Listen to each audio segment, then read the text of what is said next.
Today, there is interesting news from the Russian Federation.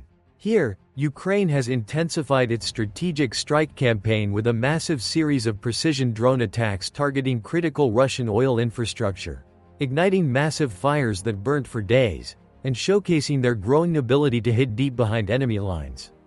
These strikes not only sabotage Russian war efforts by crippling ground and air forces' fuel supplies, but also deal a severe blow to its revenue from oil exports, making sustaining their war effort an increasingly difficult task for the Russians.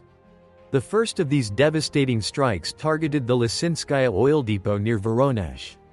This attack is particularly significant because the depot stored fuel specifically for the Russian military. Local officials claimed they intercepted 10 Ukrainian drones, but at least 3 of them managed to evade Russian air defenses and directly hit multiple fuel storage tanks, setting off a raging fire that continues to burn days later. Despite Russian efforts to shield the depot with security nets designed to prevent drone attacks, they broke through with several drones hitting the same target and bypassing this protection, causing widespread destruction. Reports indicate that Russian emergency services have struggled to contain the inferno due to a lack of fire hydrants near the site, further amplifying the damage while attempting to use water trucks to douse the flames. With the second strike, Ukrainian drones hit an oil depot and a factory in Lyadinovo, Kaluga region. The targeted facility, part of the Kalugane FET product network, serves as a key logistical hub for Russian forces operating in Ukraine. Ukrainian Special Operations Forces, coordinating with drone units, again managed to inflict severe damage despite Russian anti-drone defenses. A direct hit on such a facility further depletes Russia's ability to sustain its frontline units. Fuel depots like these are crucial for keeping supply lines running, and as Ukraine continues to strike them, Russian forces will face increasing difficulties in maintaining their high-tempo attacks as these logistical hubs cease to function without fuel storage capabilities. The third high-profile strike happened in the Tula region, where a large oil depot housing 58 fuel tanks was hit. Footage published by locals indicates that the resulting fire was so massive that it could be seen from kilometers away. The scale of destruction suggests a precision strike on key storage facilities, further draining Russia's reserves. The loss of such vital supply points means Russian mechanized units will face serious fuel shortages, directly impacting their ability to conduct large-scale offensives.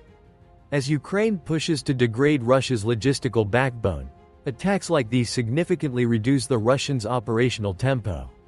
Beyond fuel depots, Ukrainian forces also successfully destroyed a Nebo SVU multifunctional radar system in the Kherson region. This advanced radar, operated by the 49th Russian Army, was designed to detect and track aerial threats at long distances. Ukrainian drones executed a precise attack, rendering the system completely inoperable, as seen in the published images from the aftermath. This strike is particularly significant because only 10 Nebo SVU radars were ever produced, and several have already been destroyed in previous Ukrainian operations. With each lost radar, Russia's ability to detect and intercept aerial threats weakens, allowing Ukraine to conduct even more devastating deep strikes with clear skies and a reduced risk of interception. Overall, Ukraine's latest wave of strikes underscores the growing effectiveness of its deep strike capabilities. By systematically targeting Russia's fuel infrastructure and air defense systems, Ukraine is achieving multiple strategic objectives.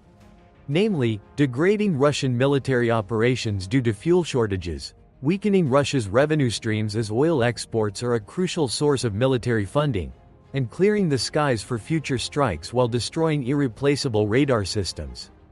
As these strikes continue, Russia faces an increasingly difficult challenge in maintaining both its frontline assaults and its ability to finance the ongoing invasion, with Russia's monthly fossil fuel export revenues dropping each month, reaching a low point in November last year, with a 21% fall compared to November 2023.